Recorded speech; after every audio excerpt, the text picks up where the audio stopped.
principalmente contra o capacitismo em relação ao direito das pessoas com deficiência. Queria agradecer demais ao convite que veio através da Chayane, então, enfim, estaria aqui também outras vezes e feliz demais. Obrigado. Com toda certeza. Inclusive, no segundo semestre, teremos um encontro para falar sobre autismo. É uma honra, já convido o senhor para retornar, vai ser uma honra tê-lo novamente. A gente está aqui também com a Chayane Viana, é um prazer tê-la, arquiteta e urbanista, também formada pela Unifor, Universidade de Fortaleza, com mestrado em finalização na área da tecnologia da arquitetura pela FAO, USP, em São Paulo. É uma das responsáveis pelo projeto vencedor dos concursos de imobiliários da cidade da gente, em 2019, e da Onda Sustentável, em 2022. Atuou como arquiteta no escritório Marcos Novaes Arquitetura e XP Brasil, estagiou no escritório de Nasser Rissa Arquitetos. Muito bem-vinda, Chayane. É uma honra ter você aqui também. A palavra está contigo. Oi, João. Obrigada. Não, é uma honra para mim estar na Universidade Federal Fluminense falando para tanta gente, né? Mais de 20 pessoas.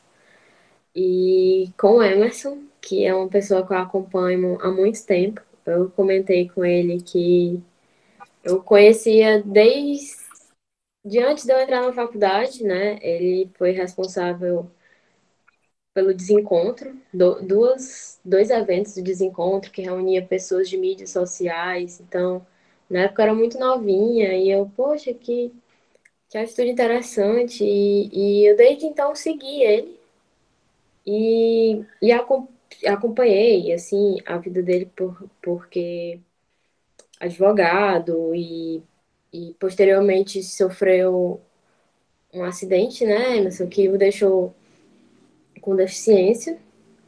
Exatamente. E acompanho porque acho brilhante o ativismo por ser advogado e sempre estar no meio de tantas causas, também com o autismo. Acompanho ali de longe com esse convite do João, me senti... Virou uma chave alguns dias antes dessa palestra para eu poder chamá-lo. E é muito feliz que todo mundo aceitou o convite, que deu certo com a Universidade Federal, que deu certo com o Emerson. Ele fez os ajustes na agenda. E vamos lá ter uma conversa interessante sobre acessibilidade, que é... Eu, como arquiteta, é uma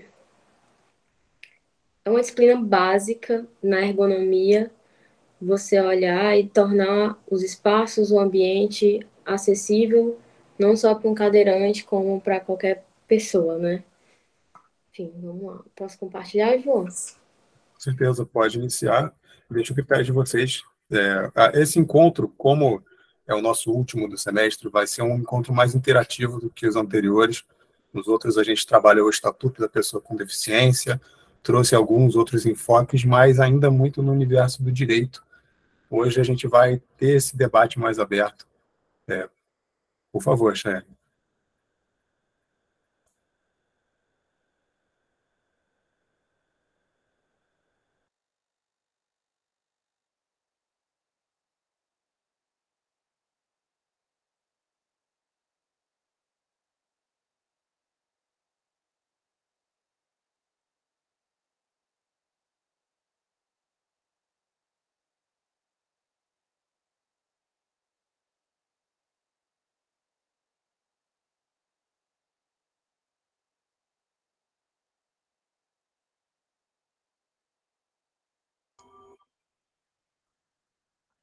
Chayane, o seu áudio está fechado.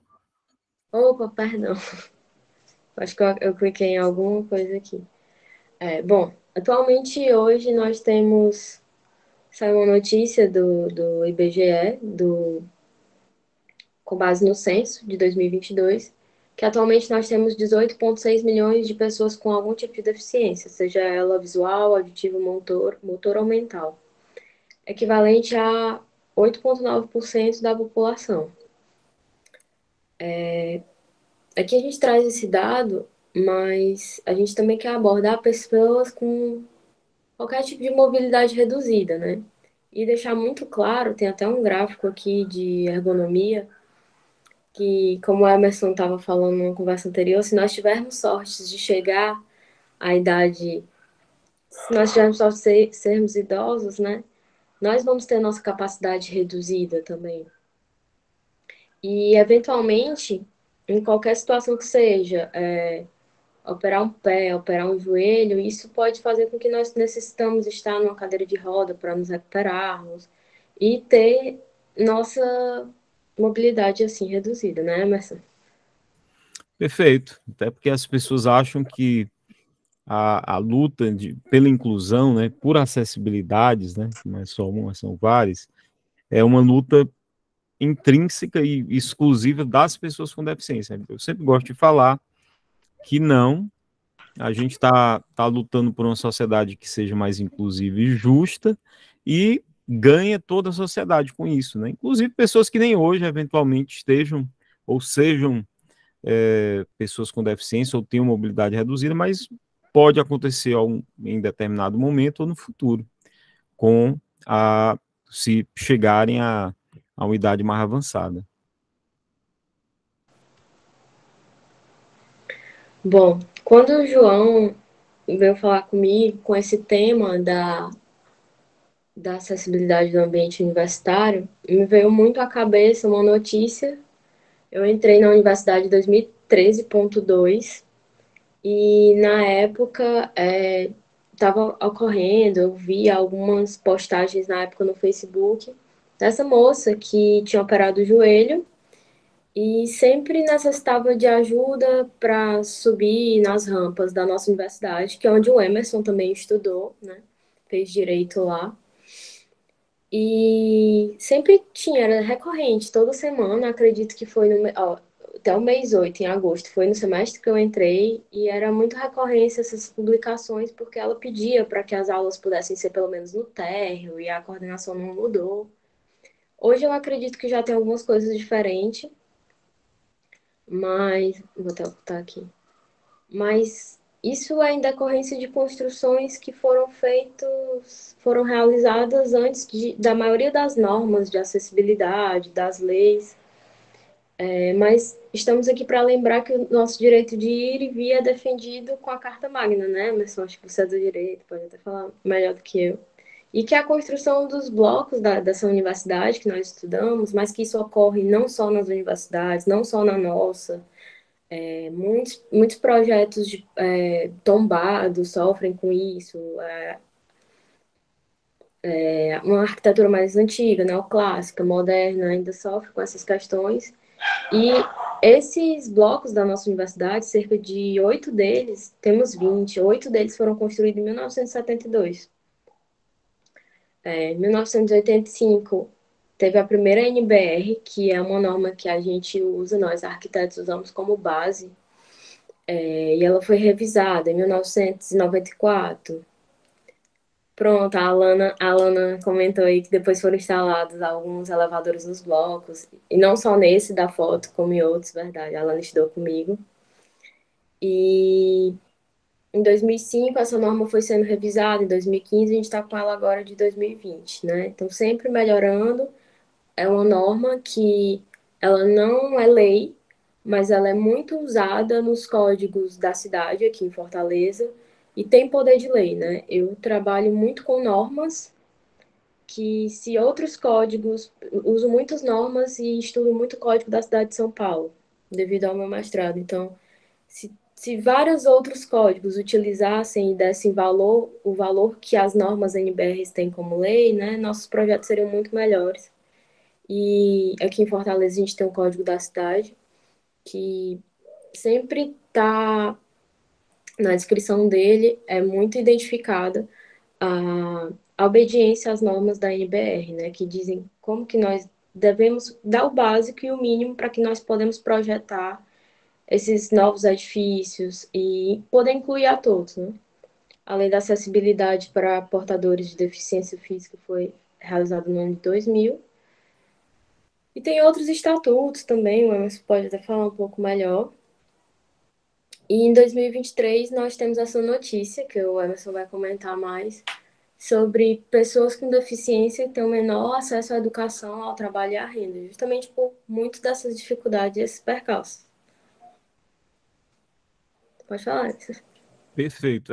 Eu queria só acrescentar também, em relação à questão da legislação, pessoal, que a gente tem aí, após o ano de 2000, a gente tem a Convenção Internacional sobre os Direitos da Pessoa com Deficiência, que ela foi assinada, né, subscrita e ratificada pelo Estado brasileiro. Primeiro tratado internacional que tem ele está ao nível de emenda constitucional aqui no Brasil. Então, é uma legislação muito contundente, muito forte, que dela adveio outra legislação que é conhecida como a Lei Brasileira de Inclusão, que é a Lei Federal 3146/2015, né? A convenção foi internalizada em 2009, decreto 6949, 2009, eu acho. E a LBI, já em 2015, começou a vigir a partir de 2016. Temos outras legislações aí, um pouquinho antes, 2012, chamada Lei Berenice Piano, lei federal também, que trata da questão da política nacional, a criação da política nacional de proteção à pessoa autista. Temos diversas outras legislações, mas especificamente essas aí são importantes. Mas eu queria voltar um pouquinho no tempo. Em 1994, a gente tem a declaração, a Carta de Salamanca, né, que eu acredito que alguns de vocês já devam conhecer, que trata de educação inclusiva, né? Então, a educação inclusiva, que está garantida na Constituição brasileira, na própria LBI, enfim, ela já vem desse movimento que tem décadas aí, e que nós sofremos agora, no ano de 2020, um ataque muito grande quando houve uma edição de um decreto que ele, entre aspas, aí, flexibilizava, né, por parte do presidente anterior, e ainda bem que foi revogado esse decreto, porque a gente que milita pelo direito das pessoas com deficiência, a gente sabe que a sociedade só tem a ganhar se tiver a educação realmente, de fato, inclusiva, no mesmo espaço, alunos com e sem deficiência, e, obviamente, por conta dessa notícia que trouxe aí a Chay, que ela fez uma colagem muito interessante, são 10 anos aí, melhorou muito nesse período, de lá para cá, né, mas o abismo ainda é muito grande, né? Você pega grupos minorizados, mas você percebe que, por exemplo, que uma mulher preta, LGBTQIA+, periférica, se ela for também uma pessoa com deficiência, ela vai sofrer muito mais barreiras. Então, é muito desafiador, né, a gente lutar para acessibilidades que venham a garantir a inclusão. Essa questão do não só a educação, mas o acesso ao trabalho também, é um dado, assim, sabe, bem flagrante do que a sociedade ela é ainda. Ela é pensada, executada, planejada por pessoas sem deficiência, né? E eu digo isso com o olhar de quem viu o mundo sem deficiência e depois, até os 40 anos e alguma coisa, e depois como uma pessoa com deficiência. Você percebe que é gritante, é desleal a diferença, né? Enfim, mas a gente tem essa evolução de legislação, a gente luta hoje mais por uma efetivação das leis, né? Lembrando também um detalhe sobre legislação, que a gente teve a lei de cotas, completou 10 anos ano passado, mas só se garantiu vagas para alunos e alunas com deficiência em 2016. Né? Você percebe que até na questão de políticas públicas, essa discussão é um pouco invisibilizada, né? Por que é que a gente luta tanto para que no mesmo ambiente de ensino estejam alunos com e sem deficiência? Porque os alunos com deficiência irão ganhar muito, mas também os sem deficiência, né? Porque a sociedade só tem a ganhar com a diversidade. Então é por isso que a gente tem que bater numa tecla assim que a gente sabe que está certo e tudo, mas tem que desenhar mesmo para que algumas pessoas que ainda relutam, estão enganadas com um discurso aí muito equivocado, saibam o quão importantes são as cotas, né? O quão importantes são as cotas, porque você tem aí um histórico secular de pessoas brancas que não são LGBTQIA+, pessoas que têm todo tipo de privilégio, né? E que acham que estão abrindo mão. Na verdade, não estão, né? Isso é uma ação afirmativa que a gente tem que insistir bastante sempre.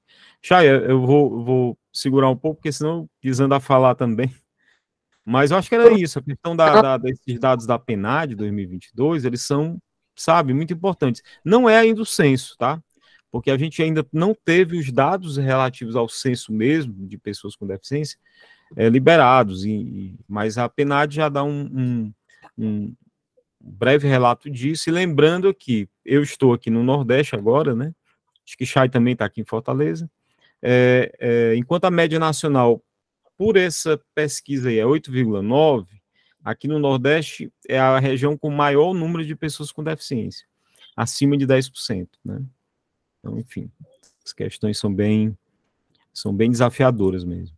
Isso. Até quando eu estava olhando essas notícias, eu pensei assim, poxa, com a questão das aulas online, isso pode melhorar muito a educação, o acesso à educação.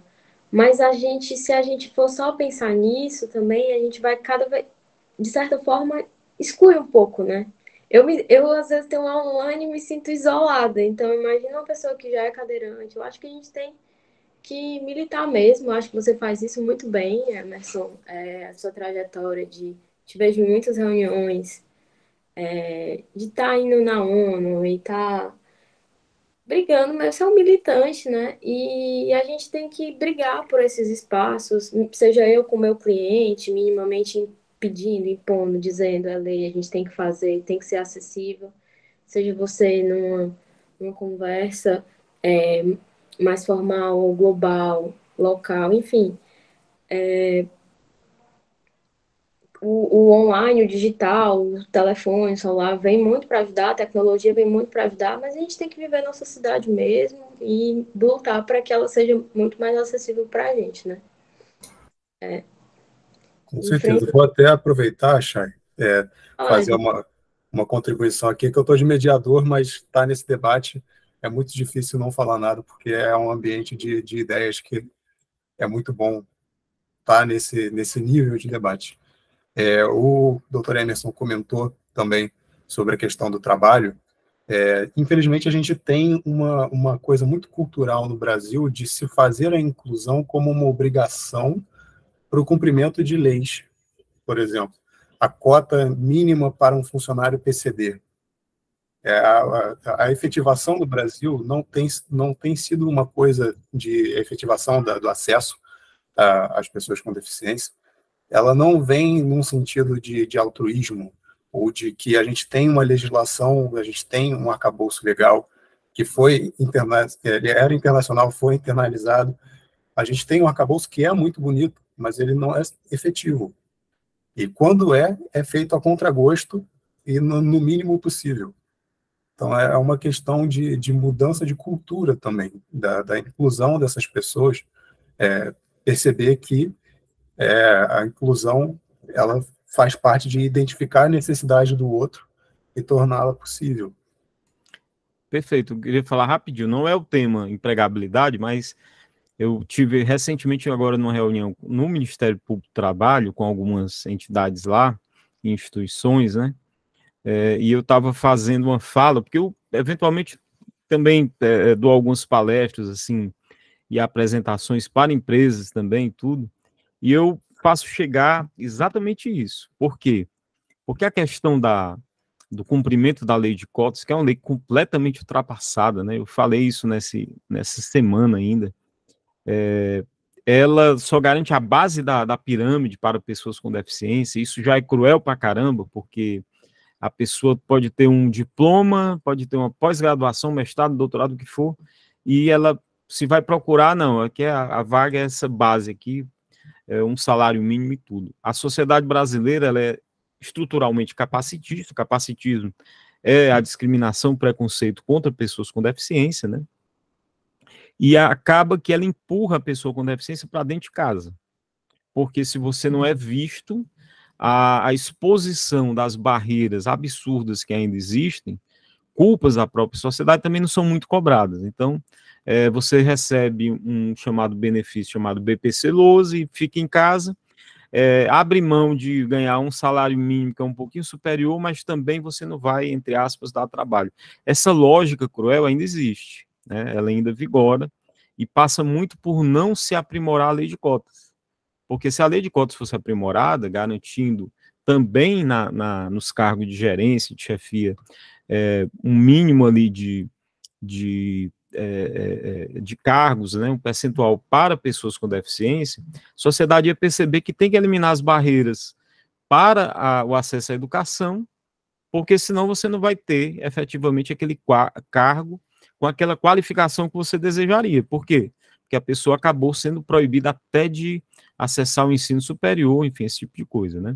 Então, é muito preocupante mesmo, é uma coisa que afeta demais a milhões de pessoas com deficiência, mas, enfim, isso cabe um dia específico para falar só sobre a questão do emprego, porque o emprego está ligado diretamente com cidadania, né? E também com visibilidade, porque a pessoa que está desempregada tem um recurso financeiro muito pequeno, ela não vai para o lazer, ela não sai e tal, então, enfim, ela acaba num apartheid forçado, né, mesmo que não oficial, e é terrível.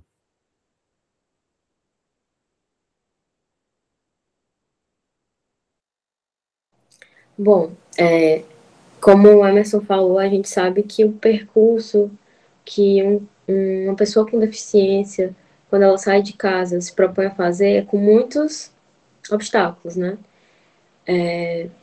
Aqui seria um cenário ideal. A gente estava até debatendo que, o Emerson pode até falar sobre isso, que existe um outro percurso, que é o percurso da vida de uma pessoa que já nasce com deficiência, que ela passa. Esse aqui é um percurso de uma pessoa que sai de casa, ela enfrenta uma calçada. No mundo ideal, a calçada ela tem esse piso tátil e direcional, né? Pega um ônibus que espera que ele tenha essa plataforma que eleva até o ônibus, ela desce para ir para a universidade, ela passa por outra calçada, chega na universidade, passa por rampas, por esses rebaixos de calçadas. No mundo ideal, tem um elevador, né? Como agora a nossa universidade, daquela primeira notícia tem, em alguns blocos. Eu acabei colocando o ônibus novamente, errei sem querer, desculpa, mas ela tem acesso às mesas. Se for um campus universitário, ela tem acesso ao campus, que também é uma área a ser percorrida. Enfim, seja a pé, seja, né, porque pelas diversas deficiências, seja a pé, seja com cadeira de rodas, enfim. Ela entra em contato com sanitários, então algumas edificações mais antigas tiveram que adaptar os seus sanitários para a PNE, as mais novas já é por legislação necessário ter a gente comumente vê em aeroportos, os mais bem equipados que eu já vi de sanitários, de acordo com a legislação, eu vejo em aeroportos. E do mais simples elemento, dos bebedouros, é muito importante pensar neles, assim. Então, eu vou dar a palavra aqui para o Emerson também, para ele falar como seria esse outro percurso da vida da pessoa que já nasce, né, com... Então, no mundo ideal, pessoa que já nasce com a deficiência, e no mundo ideal a gente teria pelo menos isso, né? Que na verdade não é o ideal. Eu ainda penso que o ideal seria a gente não ter tantas barreiras entre. Existem alguns tipos de ruas que tem o mesmo nível, já não tem tantas barreiras, mas que, se possível, a gente tivesse pelo menos isso que consta nas normas, né? E incluir cada vez mais as pessoas com deficiência. Mas aí, Emerson, conta aí como seria outro percurso de uma pessoa que já nasce com deficiência e passa por todos esses obstáculos, mas que são da vida, né? Eu queria notar antes, assim, que quando a gente fala sobre uma conceituação, uma concepção moderna do que é deficiência, né, a gente tem que lembrar, e é um pouco didático demais isso aqui, mas eu vou falar como se estivesse falando para quem nunca ouviu falar nisso, né, porque o que a deficiência das pessoas é uma característica das pessoas. Então, a deficiência física, no meu caso específico, é uma característica minha, E outras pessoas vão lá, sensorial, são pessoas autistas, ou têm uma deficiência intelectual, ou múltipla, enfim. O que desnivela, o que está errado, o que tem que ser estigmatizado pela sociedade, quando eu falo sociedade, é poder público, privado, enfim, toda a sociedade, são as barreiras, são barreiras não apenas arquitetônicas, urbanísticas, mas também tecnológicas, barreiras de comunicação, barreiras de transporte, atitudinais, que são as piores, né? É você não ter a atitude de incluir, você já acha que aquela pessoa ela é uma pessoa que não tem capacidade, daí vem o ableism, que é exatamente capacitismo, né? Você pensa que a deficiência retira a capacidade de alguém, o que eventualmente impede exatamente esse conjunto de barreiras cruel e absurdo que acaba achando que a sociedade ela é feita, planejada e executada apenas por e para pessoas sem deficiência.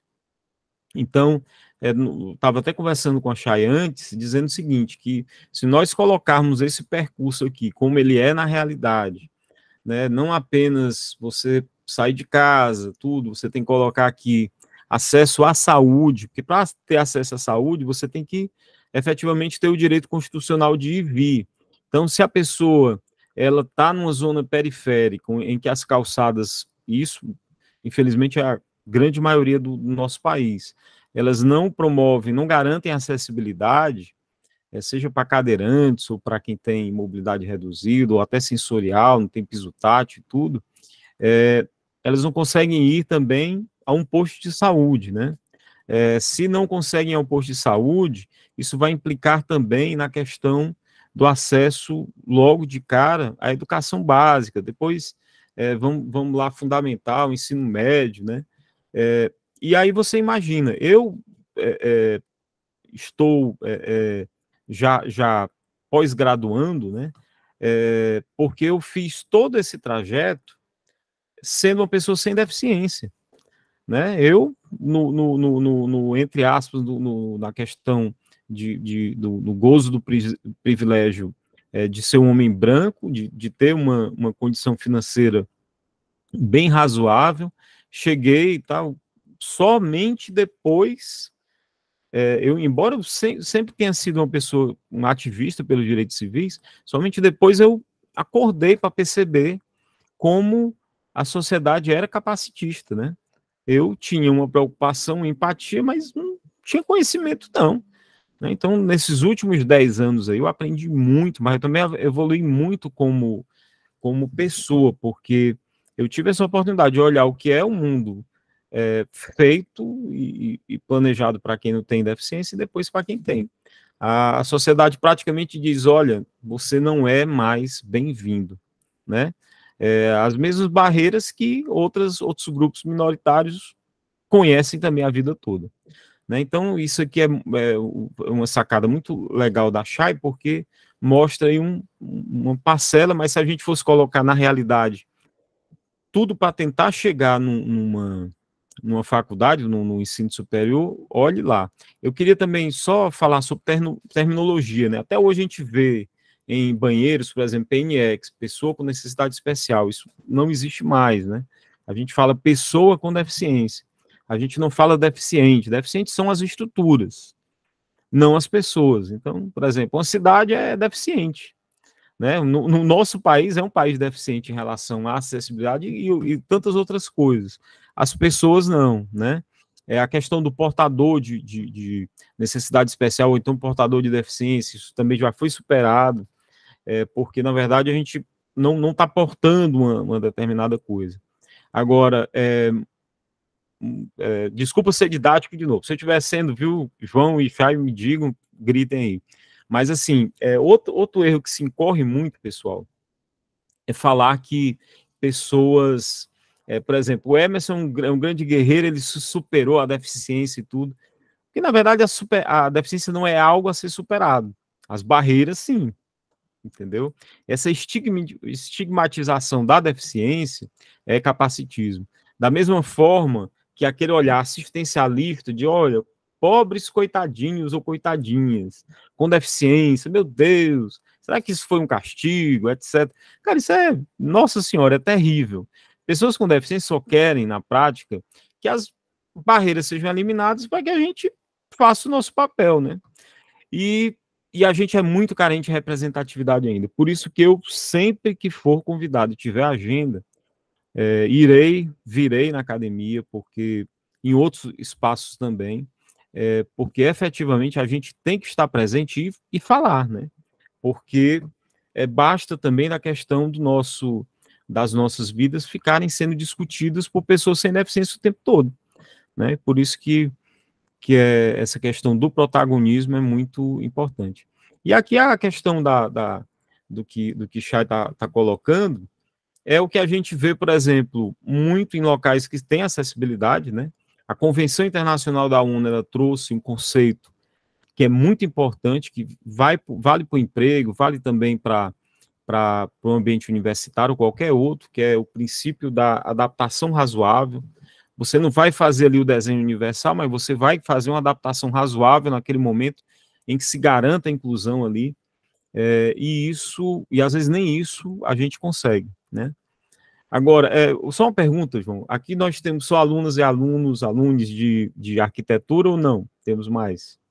Não, a gente deixou a inscrição aberta para todas as áreas de formação, arquitetura, direito, segurança pública. Legal. Eu vou contar só uma história rápida, né? Como eu tenho um carinho imenso por arquitetura e fico muito feliz quando a gente está dialogando e tudo. Logo quando eu fui atropelado, vítima da violência do trânsito, aí tive que mudar de apartamento para adaptar um apartamento novo.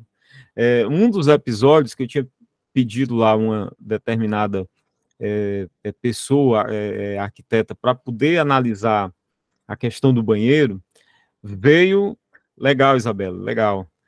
Veio um projeto que, assim, eu juro para vocês, eu quando vi o projeto, eu digo, olha, muito legal e tal, mas se você analisar bem, o vaso sanitário, ele está quase na altura, eu na minha cadeira de rodas, quase na altura aqui do meu peito, então eu teria que pegar um trapézio para subir. Então, assim, hoje, acho que nem tanto, né? Isso já tem muito tempo, tem quase 10 anos. Mas eu acho que hoje, embora já tenha melhorado, mas isso também é sintomático, assim. Às vezes a questão da invisibilidade, né, alcança tanto a sociedade, as pessoas, que até mesmo um desenho de um projeto, né? Você pega a NBR, você pega a versão mais nova da NBR 9050, é de 2020, né? Chay mostrou aí, colocou. E tem lá as instruções e tudo, mas mesmo assim, a gente vê algumas obras, mesmo com projeto de acessibilidade e tudo, obras públicas, privadas, assim, completamente sem noção. Mas faz parte, ainda bem que a gente está exatamente aqui, no local melhor possível, e tratando disso, né? Exato. E evoluindo, né? Todo dia a gente vai aprendendo mais. Eu acho, Emerson, que a maioria aqui é do direito, viu? Mas enfim. Opa. Mas enfim. Melhor ainda, hein? Minhas colegas, exato, seus colegas. E sim, eu concordo que a gente esteja evoluindo, você percebe a recorrência de atualizações das normas, né? Então, elas sempre vêm num volume maior, a quantidade de páginas maior, porque nunca basta, sempre tem algo a melhorar mais. Eu trabalhei num escritório, na Seriça, que eu aprendi muito, eles obedeciam muito direitinho à norma, e mesmo assim, sempre a gente vai em busca de melhorias, né? E lá eu aprendi muito como utilizar, porque era prédios, né? Então, já é um alcance maior quando você trabalha com prédios do que com casa, enfim. E aqui a gente traz o desenho arquitetônico como ferramenta de acessibilidade e inclusão, seja ele num bebedouro, que a gente tem muito costume de ver nos aeroportos, né? Seja numa reforma de uma casa para receber uma pessoa com deficiência ou com mobilidade reduzida. E aqui a gente trouxe até 2 exemplos, né, Emerson, que a gente debateu um pouco antes de colocar, mas seria um tipo de uma mesa que ela promove um encontro à mesma altura de olhar de um cadeirante com uma pessoa que não possui deficiência, e eles conseguem fazer um lanche, e para isso existe uma abertura, né, entre os bancos, que foi algo que a gente debateu também, porque existem alguns bancos que eles têm uma abertura no meio, que é justamente para moradores de rua não deitarem. Então, não é essa arquitetura excludente que a gente está trazendo e quer falar, é justamente a includente, né? Por exemplo, nesse caso, se não houvesse isso, o cadeirante teria que estar de lado, então a pessoa ia ter que se virar numa disposição horizontal, que a linha do desenho da mesa não é a ideal, né? Se fosse outra linha de desenho, tudo bem ele ficar de lado, mas alguns exemplos que a gente pode trazer ao desenhar, ao pensar em ambientes mais inclusivos, em parques, de um modo geral. Aqui o Emerson trouxe essa imagem que eu gostei bastante, e a gente até falou sobre outras situações, que é a possibilidade de uma criança com deficiência conseguir ter a mesma convivência de um balancinho que uma criança sem a deficiência. Então, esses mínimos cuidados, numa possibilidade que a gente tenha de vir a fazer esse projeto, é interessante, né? Quantas vezes vocês já passaram por esses 2 bebedouros e, enfim, nos mais diversos locais, e vocês não repararam, né? Mas quem está no lugar da pessoa com a deficiência, isso é muito bom para ela, né? A pessoa se sente mais incluída, com um desenho mais acessível. Enfim, quer falar alguma coisa, Emerson? Não, exato. A gente lembra sempre da questão da segurança, conforto, autonomia também, né? Alguma independência. Eu diria aqui que esse brinquedo, se ele pudesse também ter uma opção de você, da criança, se mexer também, impulsionar de alguma forma, também seria até um plus, assim, muito importante, né? Mas já é um avanço, né?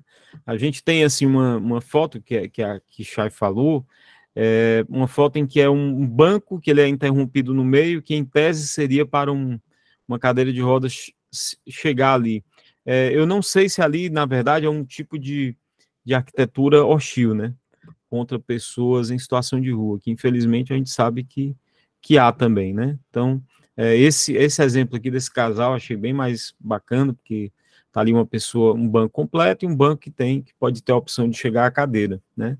Isso aí também seria possível uma mesa que não tivesse um espaço embaixo, que um local específico ali para uma pessoa com deficiência. Eu queria lembrar, que Chay falou no início, eu tinha lembrado e esqueci. Eu sou uma pessoa neurodivergente também, então meu TDAH, né, às vezes ataca um pouco.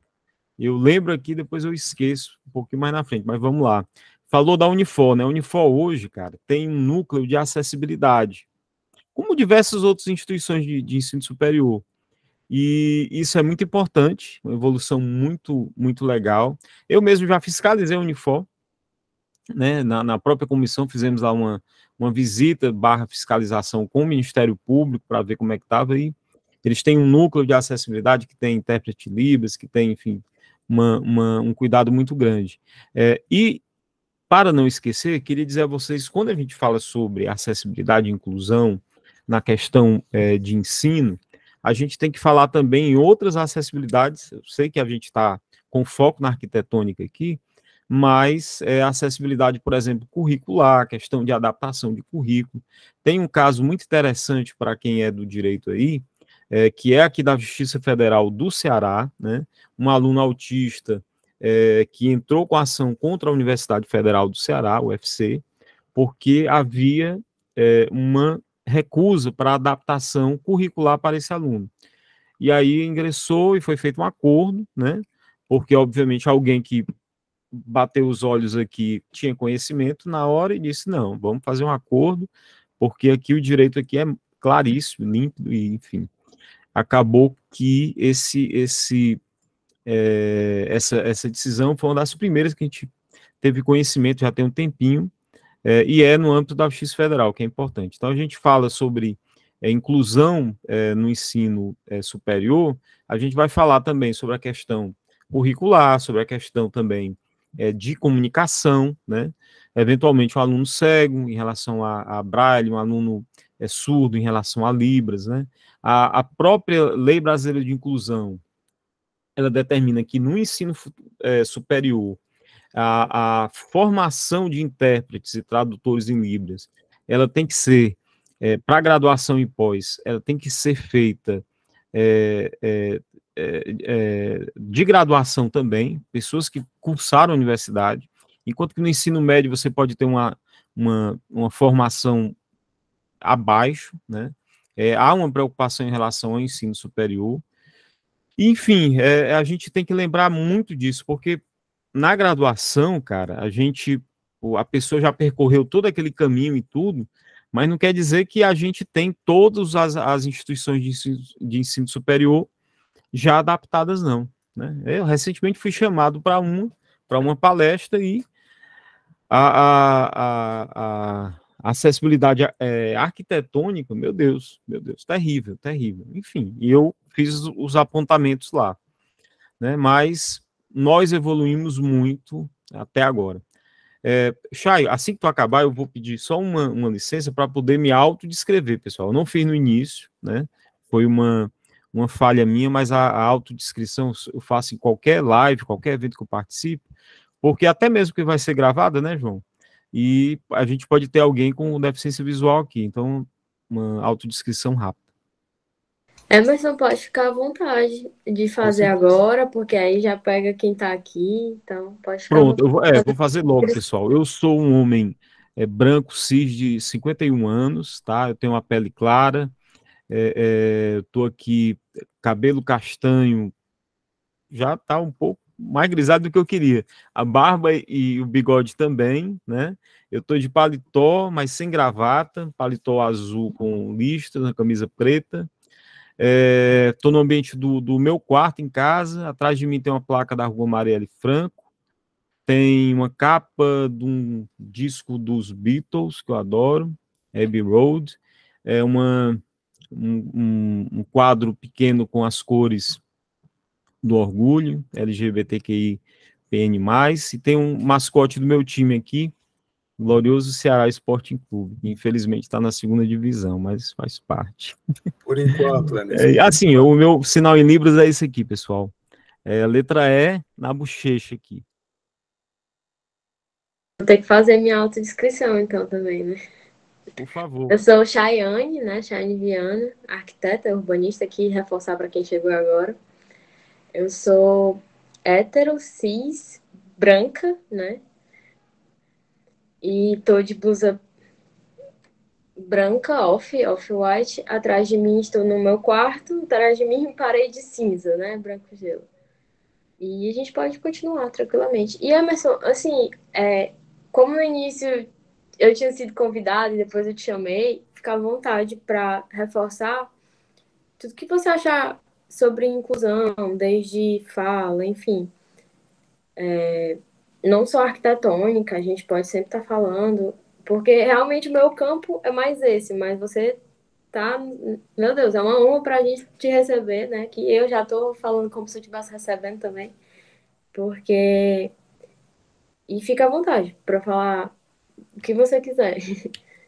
Não, a gente fala questões de currículo, adaptação curricular, salas de recursos especiais, né, se necessários, algum eventual profissional de apoio, se a pessoa demandar ali, né, a questão de comunicacional, né, intérpretes, tradutores, ou a questão de braille, eventualmente tecnologias assistivas, né, tecnologia assistiva, ela pode ser desde uma cadeira de rodas, pode ser também um tipo de leitor, já tem leitor em forma de óculos, que ele faz a leitura e manda para estudante cego, por exemplo, com baixa visão, aquele texto em PDF, né?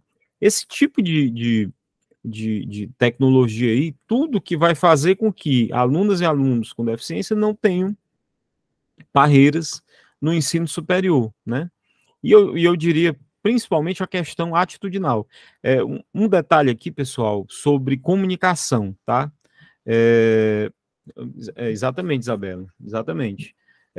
Porque essa questão da tecnologia, ela vem suplantando expectativas, e é importante que pessoas com deficiência tenham acesso à tecnologia, às tecnologias assistivas, né?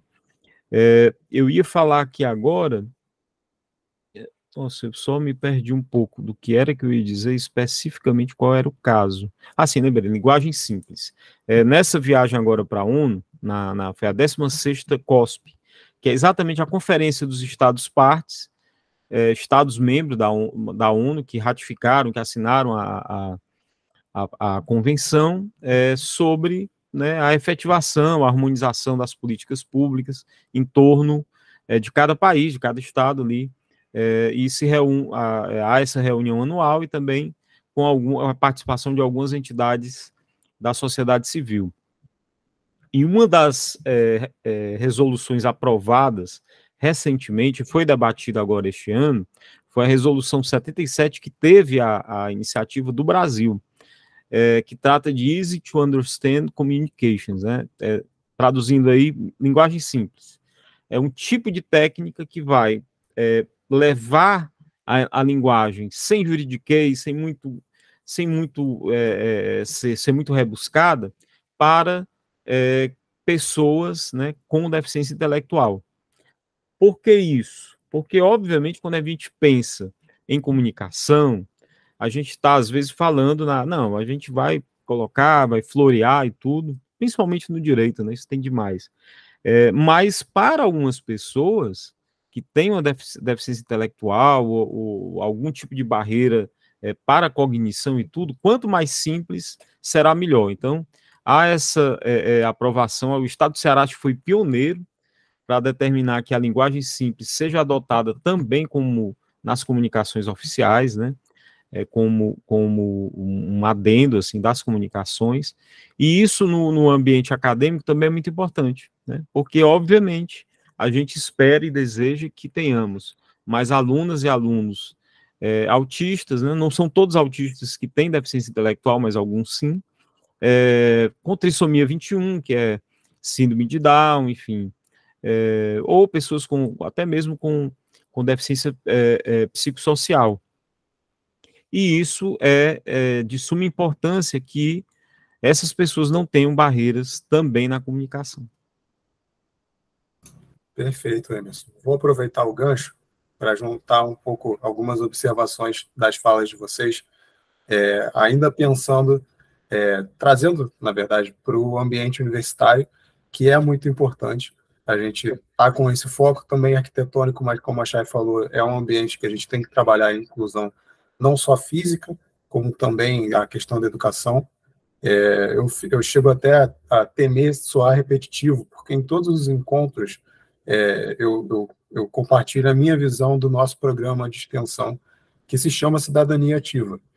E, para mim, o projeto ele visa entender como a gente pode tornar a cidadania de todos realmente efetiva, proporcionar essa cidadania.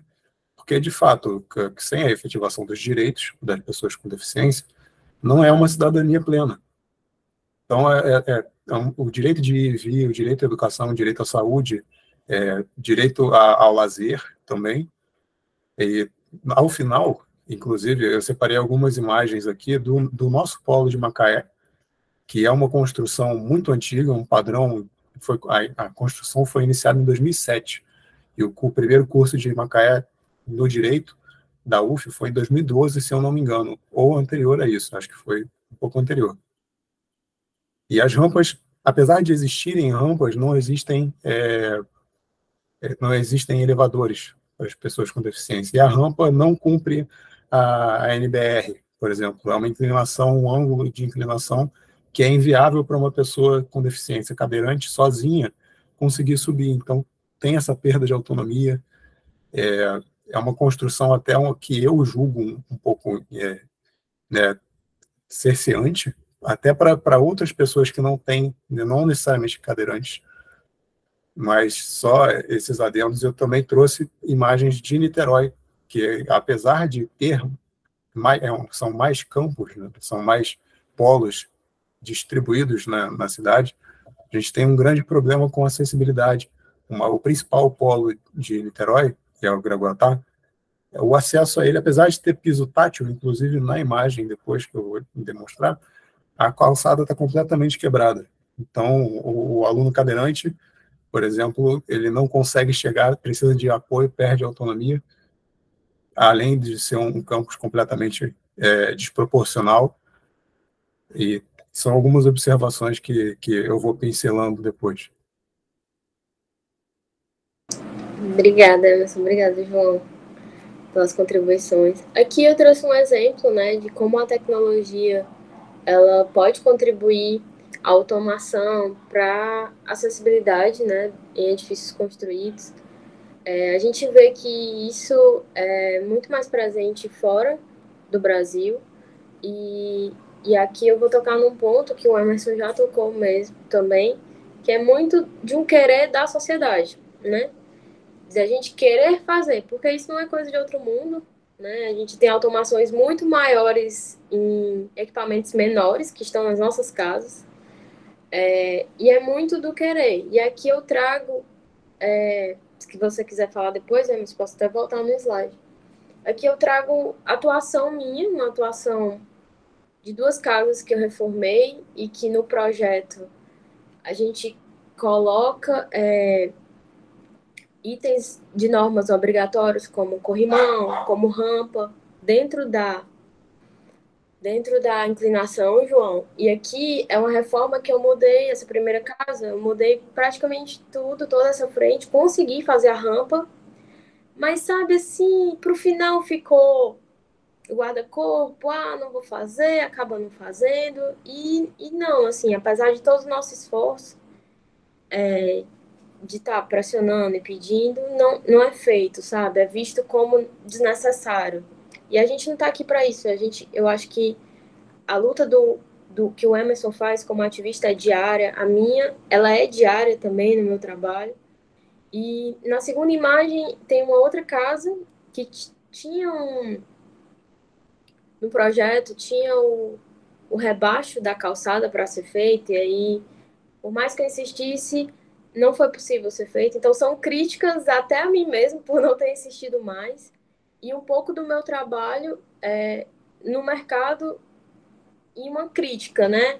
A sociedade, porque é querer, né? Você faz tantas outras coisas e não faz isso. E não pensando naquele primeiro desenho que a gente mostrou, que é o desenho de que nós podemos vir a ficar com essa mobilidade reduzida. Eu não sei se você quer falar alguma coisa disso, Emerson, ou se eu já posso tocar para esse assunto, que eu estou muito curiosa em te perguntar.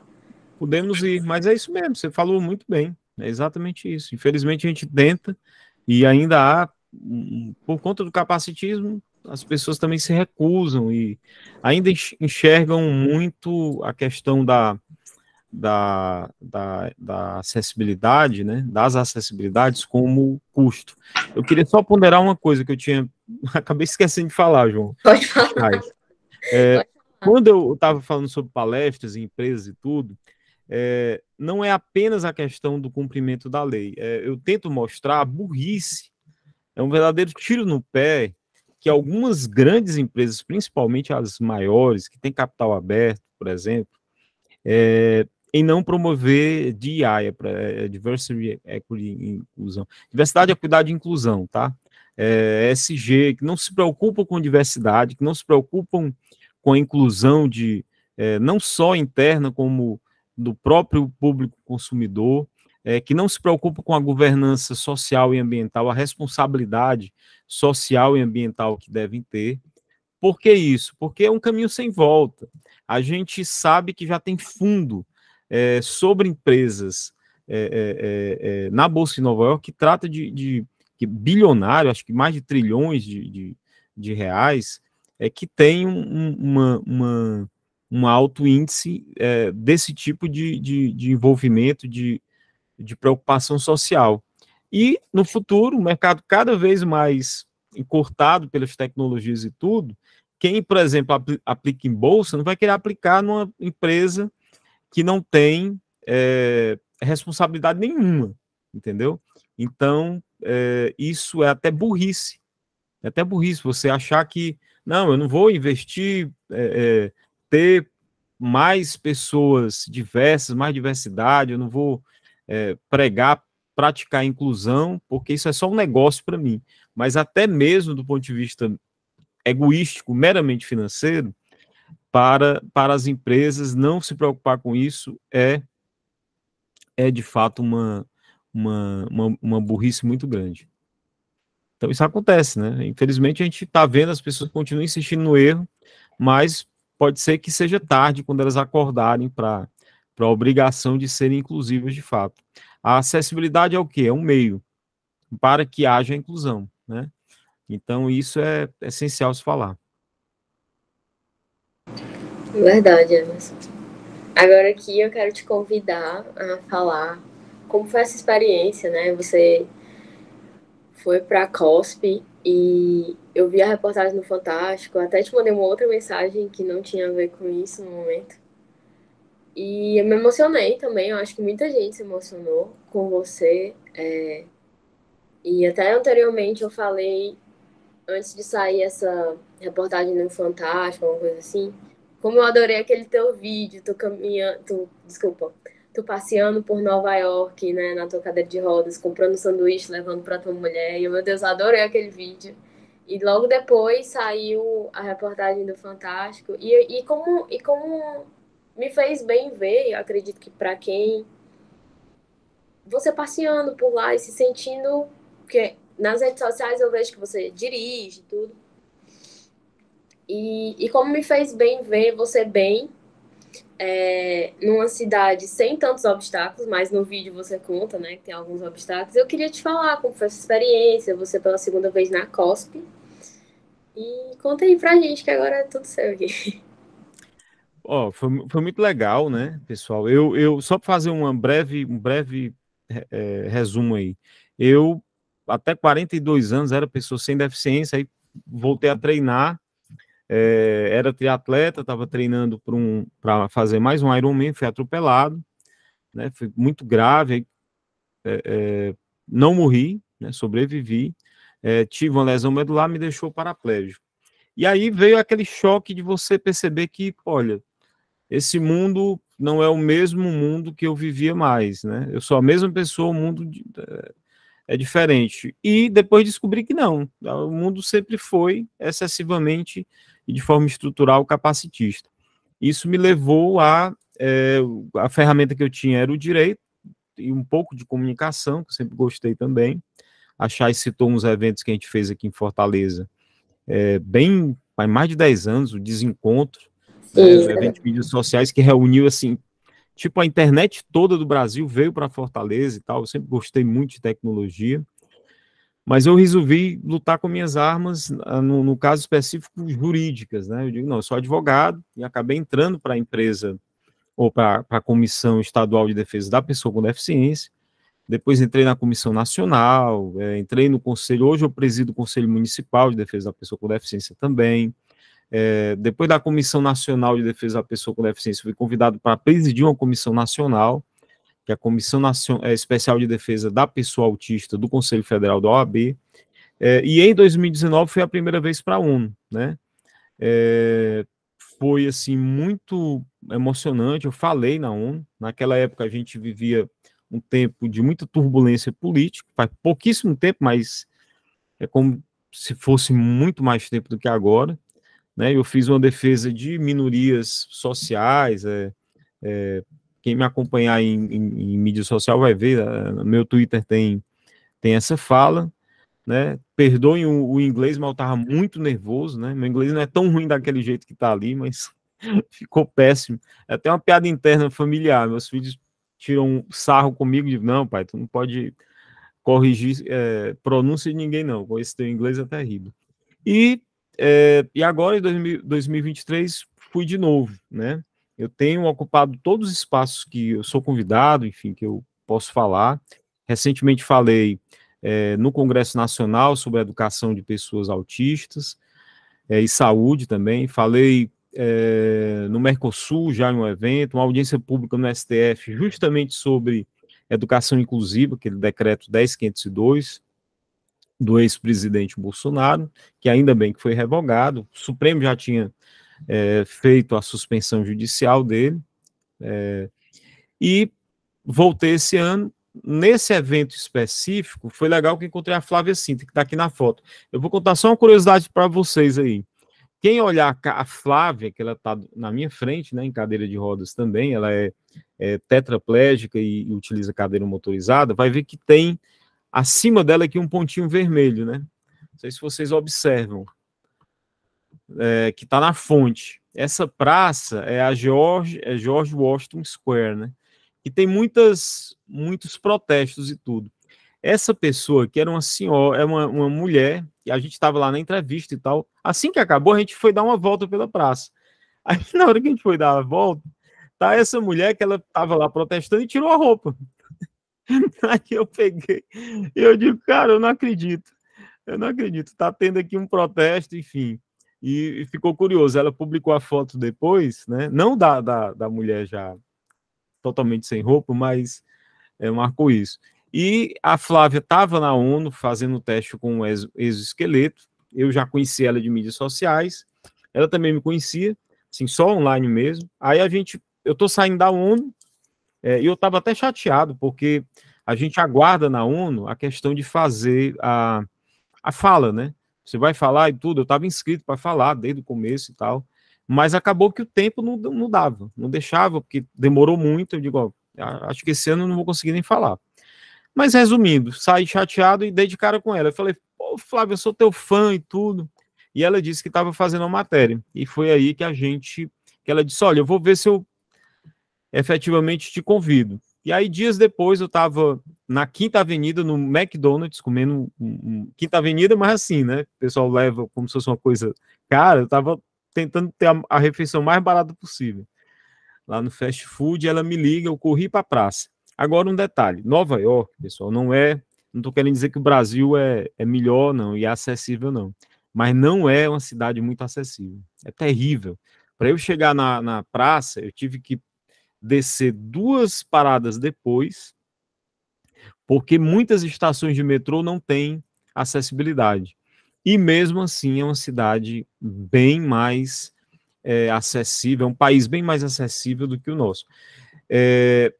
O próprio Uber, por exemplo, aplicativo, existe um Uber chamado WAV, W-A-V, Wheelchair Accessible Vehicle, veículo acessível para cadeiras de rodas.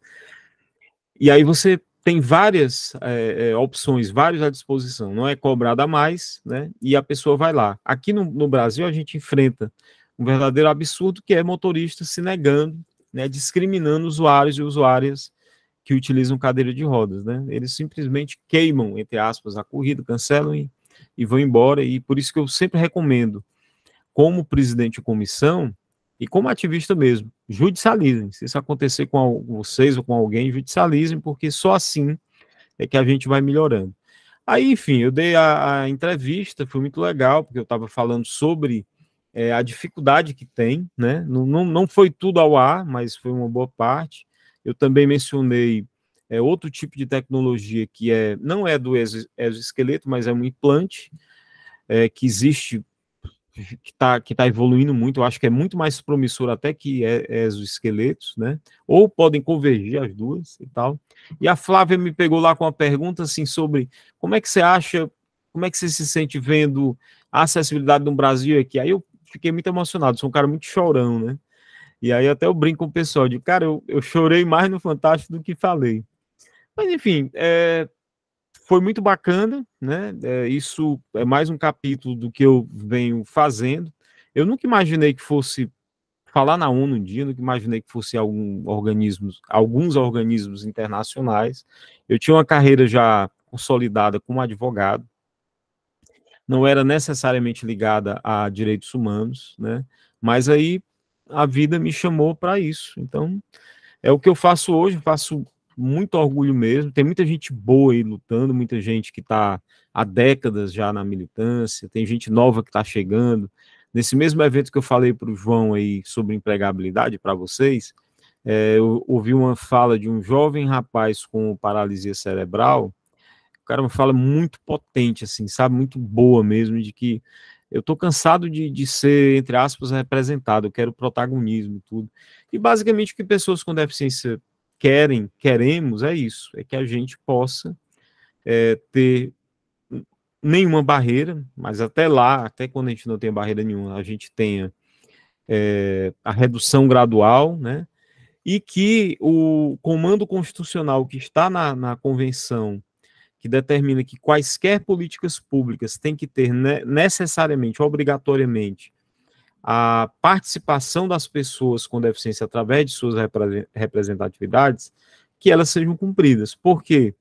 Porque se nós não somos ouvidos e participamos, já tem tudo para dar errado. E como dá, né? E como dá na prática. Então, assim, essa questão da invisibilidade e da não representatividade, assim, implica diretamente no capacitismo e mais exclusão, né?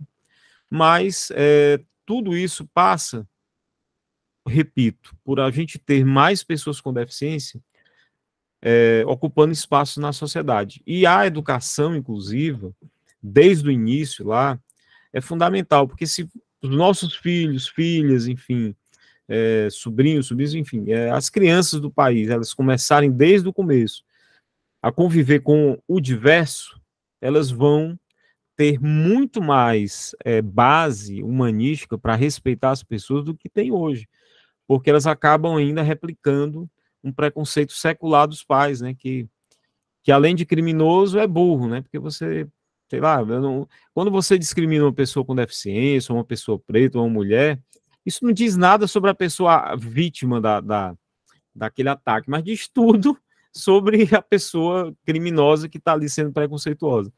É basicamente isso, né?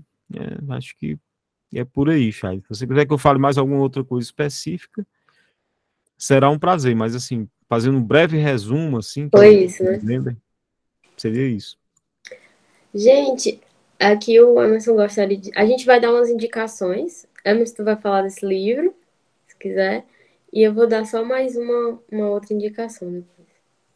Olha, esse livro é da Raquel e da professora Zilza Santiago. Quem não conhece ainda, a professora Zilza, é incrível, é referência de acessibilidade na arquitetura, né? E a Raquel fez a tese de mestrado, orientada pela professora, e escreveram juntos esse livro, Caminhos Invisíveis, né? E trata da realidade de pessoas com deficiência, que a Raquel fez uma pesquisa muito cuidadosa e mostrando exatamente das barreiras que as pessoas com deficiência enfrentam e da cidade invisível para nós sem deficiência visual, né?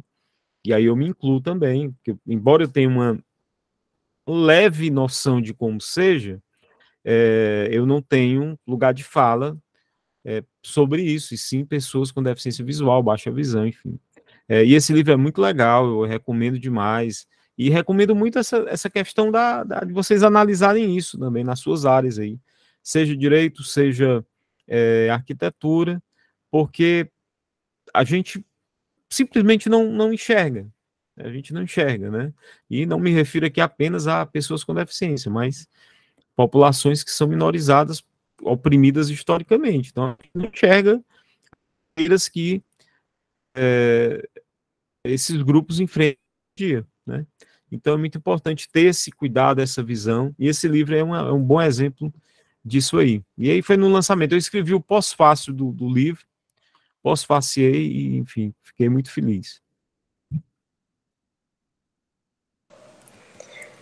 Bom, eu vou dar uma outra indicação. A gente está trazendo muitas referências de Fortaleza, espero que vocês absorvam essas referências todas, né? E hoje teve e sempre há, capacitações da Selma, com legislações, explicando essas legislações que a gente abordou, explicando questões mais técnicas, desenhos técnicos, até com a minha amiga Alana, que ela tá aqui, então ela trabalha na Selma e faz todas as capacitações. Então, se vocês forem no site da Selma, tem essas explicações, né? E uma das cartilhas legais que a prefeitura fez é essa cartilha, as calçadas que queremos. Então, assim, aqui eu evitei trazer questões muito mais técnicas, né? A gente trouxe imagens para que a gente pudesse conversar, mas lá a gente vai ter técnicos explicando, arquitetos que estão lá diariamente, enfim. E agora, e aí são nossas indicações, né? João, não sei se você quer mostrar alguma coisa do seu campus, eu posso parar o Posso fazer compartilhamento. um adendo rápido aqui, Chayane? Pode, Claro. pode, pode, Eu pode. participei também do PMCFO, né, o Plano Municipal de Caminhabilidade, pela Coordenadoria Especial da Pessoa com Deficiência. Tem o caderno de boas práticas, né, além da cartilha, né, foi uma construção muito bacana, porque a Selma reuniu diversas entidades, instituições aí, o Ministério Público também esteve presente, né, e quem quiser, tudo isso tá disponível, inclusive o histórico de como foi construído. Então, eventualmente, quem quiser divulgar ou pedir que a sua própria cidade faça isso, é bacana. A gente teve um impedimento aqui, em Fortaleza, por conta da pandemia, não só aqui, né, mas eu digo que se iniciou uma grande etapa de fiscalização, mas veio a pandemia, né, isso era 2020, quando foi finalizado, e acabou segurando um pouco, mas a gente evoluiu bastante. Inclusive, para quem vier aqui, vai perceber que nas barracas da Praia do Futuro, foi uma iniciativa também que nós fizemos pela coordenadoria, chamamos a UFC, a professora Zilza fez uma capacitação para os fiscais da AGFIS, que é a agência de fiscalização daqui, e as barracas estão muito menos inacessíveis, estão mais acessíveis do que eram antes, né? Com a acessibilidade arquitetônica, urbanística, melhoraram muito. E é assim que a cidade vai melhorando. Então, vocês podem utilizar esses exemplos aí para a cidade aí de vocês aí. Perfeito, gente. Olha, eu não sei nem o que agregar mais, porque foi muito completo, foi excelente a exposição de vocês, um privilégio. Eu vou trazer aqui as imagens que eu comentei antes, primeiro do nosso polo de Macaé, que inclusive é o do primeiro prédio. Em Macaé, a gente não tem só um prédio, é um polo universitário que engloba 3 universidades, a Universidade Federal Fluminense, que tem 2 cursos, a UFRJ e a Faculdade Municipal de Macaé. Então, é uma iniciativa da prefeitura para trazer para a cidade a possibilidade de gerar mais profissionais capacitados, só que, como comentei antes, é um prédio que a arquitetura é bem defasada. Vou compartilhar aqui.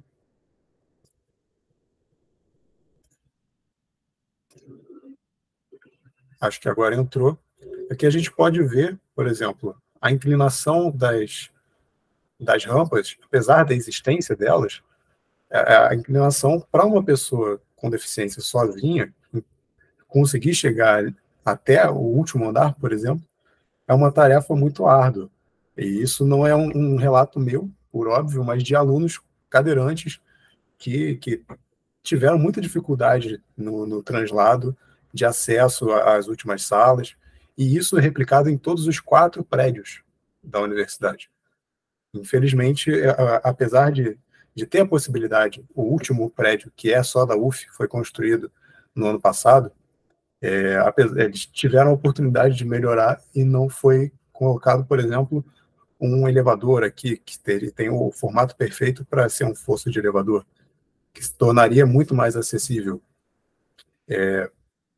Eu vou trazer agora uma imagem de Niterói, que é uma imagem já um pouco mais antiga, apesar da situação não ter melhorado. Isso eu presenciei, e o nosso bolsista João Pedro também presencia, que está tendo aula em Niterói, que é a situação da calçada. Apesar da gente ter aqui ao final a presença de um piso tátil, a gente vê que o acesso ao principal campus de Niterói é completamente inacessível. Além do paralelepípedo, a calçada continua quebrada, e o próprio prédio, se eu não me engano, não tem elevador. Me corrijam, João Pedro e Camila também, nossa voluntária do programa, que está presente. Se eu não me engano, não tem elevador. Isso é uma medida, é uma coisa que a gente vê muito recorrente, apesar da iniciativa crescente da Universidade Federal Fluminense, em todos os campos, de tornar mais acessível. O nosso reitor, inclusive, é uma pessoa com deficiência, cadeirante, também teve essa experiência semelhante ao Emerson. Ele vivenciou a vida antes da deficiência e depois de um acidente. Se não me engano, foi uma bala perdida, ele se tornou cadeirante. Foi um episódio bem complicado. E apesar das iniciativas da UF, tem até, inclusive, o Sensibiliza UF, eu vou deixar o link disponível aqui nos comentários, que é uma comissão específica da universidade para trabalhar as questões de inclusão, não só física, mas também educacional. Apesar dessas iniciativas, ainda tem um caminho muito grande a ser percorrido. E essas eram as imagens que eu queria ilustrar, inclusive o nosso bolsista João Pedro preparou a arte, e ao fundo da nossa apresentação, no flyer do nosso encontro, tem a foto do nosso prédio. E a gente consegue perceber a dificuldade que alguns alunos têm para ter acesso. Isso não é constrito só aos alunos, porque a universidade ela não é um espaço só para os alunos e para os professores. A gente tem um núcleo de atendimento jurídico gratuito na universidade. Isso, se eu não me engano, é de praxe nas universidades federais, estaduais, mas as pessoas, os cidadãos, precisam conseguir acessar. O caminho tem que ser aberto para todos. É um ambiente de construção comunitária. Então, é necessário tornar possível.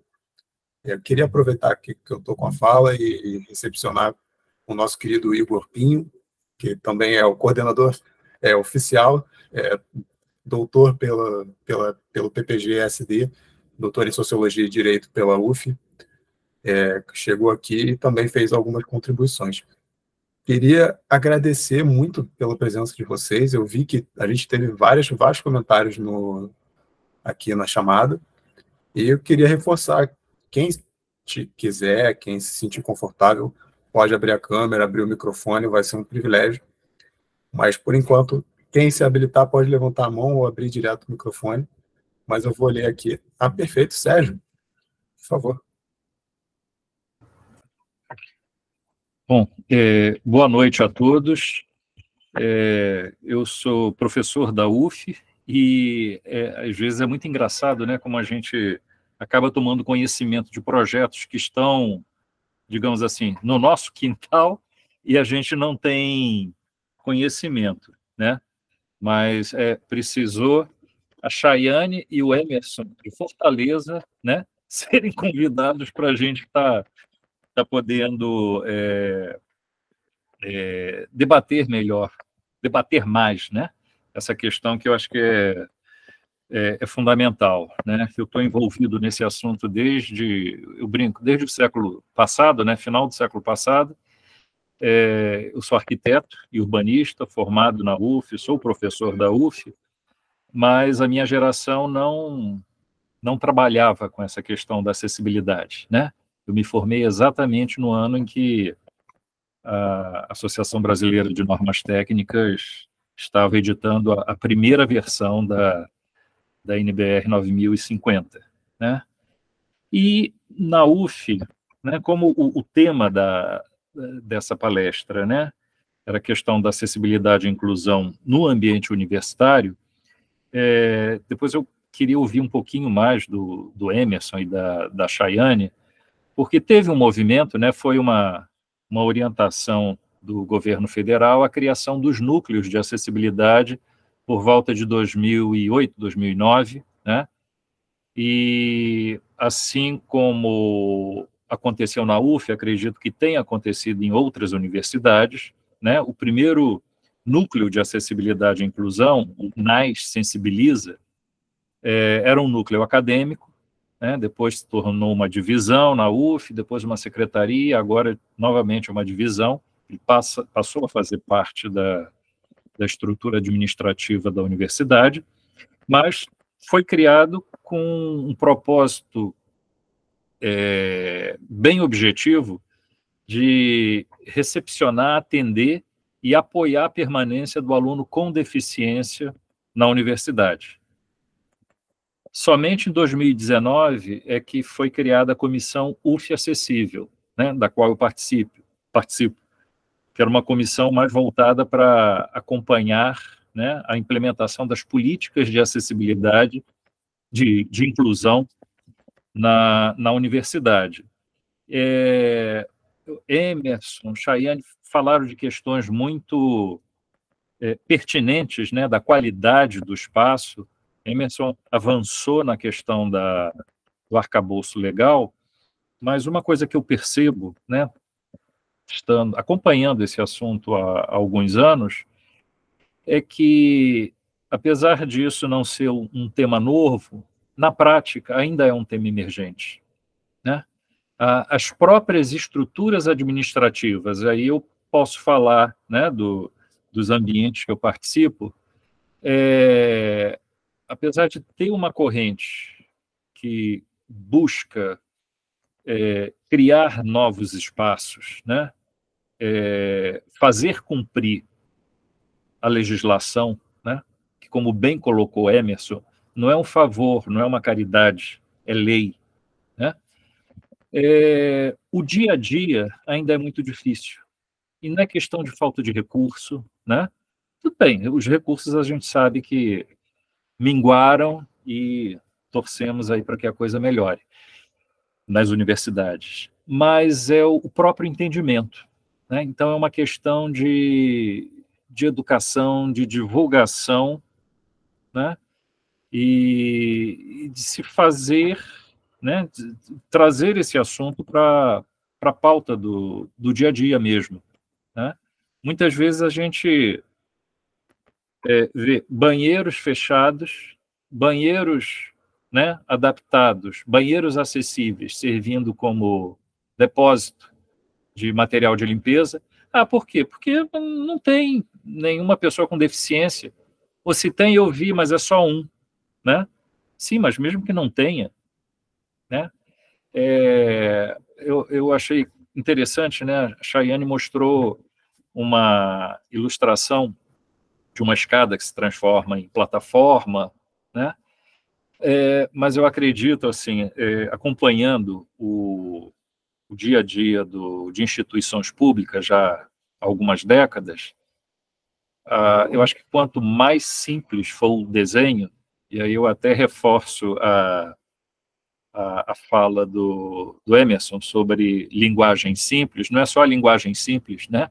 As soluções têm que ser simples, porque muitas vezes o elevador existe, mas não funciona, né? Então, o que parece o óbvio, né, que a gente repete em reuniões, em palestras, né, eventos que a gente participa, o dia a dia é tão difícil porque as questões mais básicas, muitas vezes, elas são negligenciadas ou até desconhecidas. Então, nesse sentido, depois, se Emerson e Chayane puderem falar um pouquinho sobre a estrutura da Universidade de Fortaleza no campo da gestão, né? Porque legislação a gente tem, né? E a universidade não pode fechar os olhos e optar por fazer ou não, ela tem que fazer. Mas uma estrutura, né, e uma estrutura gerencial mesmo, administrativa, que acompanhe e que implemente essas políticas, isso é fundamental. Então, depois, se tiver oportunidade, se vocês puderem falar um pouquinho sobre isso, senão eu vou mais para frente fazer contato com vocês, tá? Para também não tomar muito tempo, mas parabéns pela iniciativa, né? Pela palestra, e manterei contato, João Ivor e Igor, né? Com o projeto de extensão de vocês. Será um grande prazer, professor. Seja muito bem-vindo. Oi, Sérgio. Eu gostaria de te responder, assim, parte das perguntas.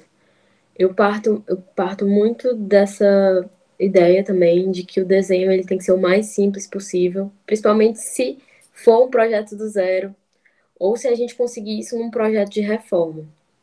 A gente sabe, aquela plataforma que eu trouxe na questão das escadas é para questões de prédios históricos, para questões de prédios que a gente não consegue fazer certas intervenções. Ao invés de passar uma rampa por cima da escada e ficar aquela coisa horrível que não é segura nem para o cadeirante, que é algo móvel, que não é 100% fixo. Então, eu trouxe aquilo ali como é só querer. Dinheiro tem, sabe? Enfim, eu digo na questão da sociedade como um todo.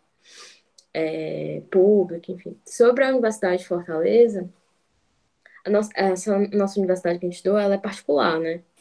Então, como eu trouxe aqui, em 2013 teve aquele caso, eu não tenho como te dizer muito da gestão.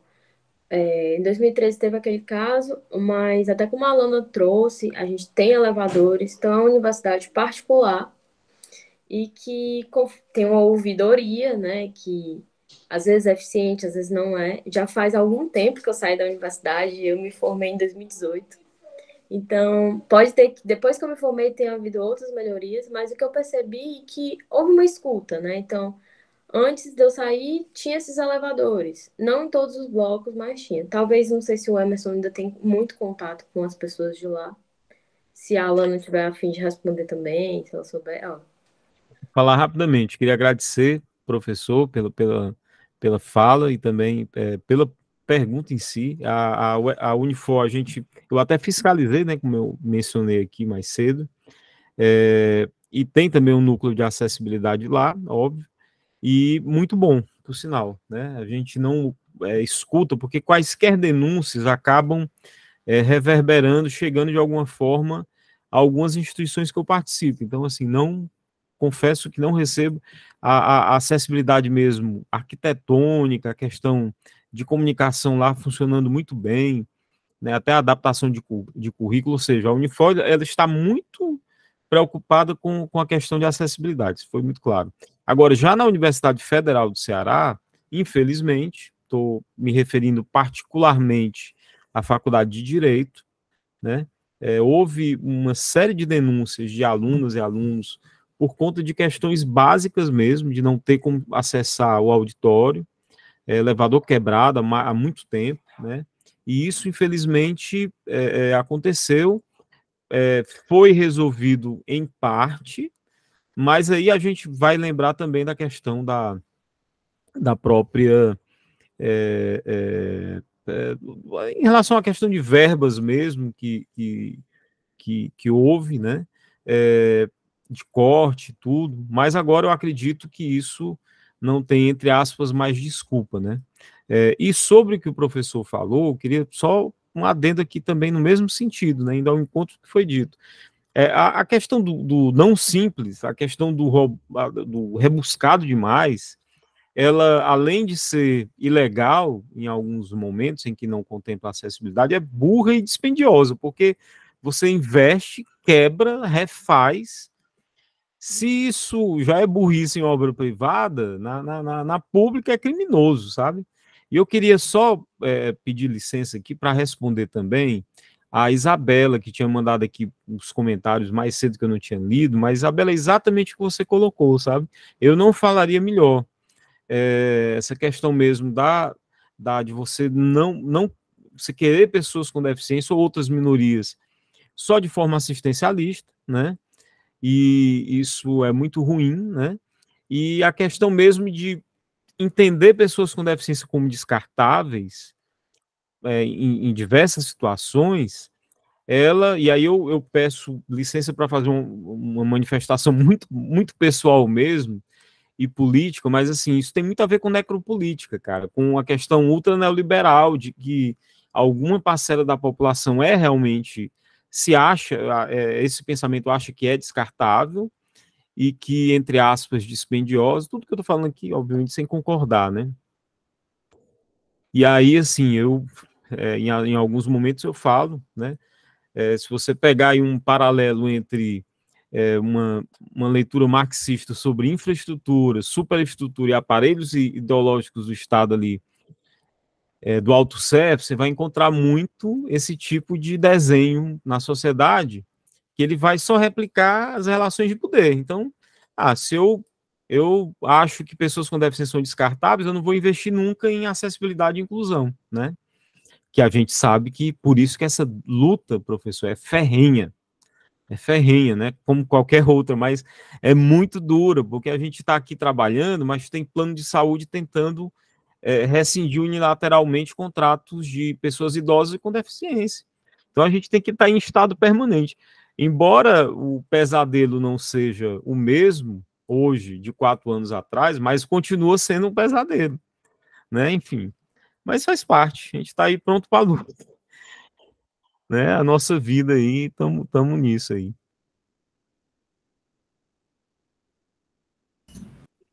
Perfeito. A Alana levantou a mão, por favor. Olá, boa noite. Eu me chamo Alana, sou arquiteta urbanista e mestre em arquitetura e urbanismo também. A Chay me citou aqui em alguns momentos, somos amigas da época de graduação e falo aqui de Fortaleza.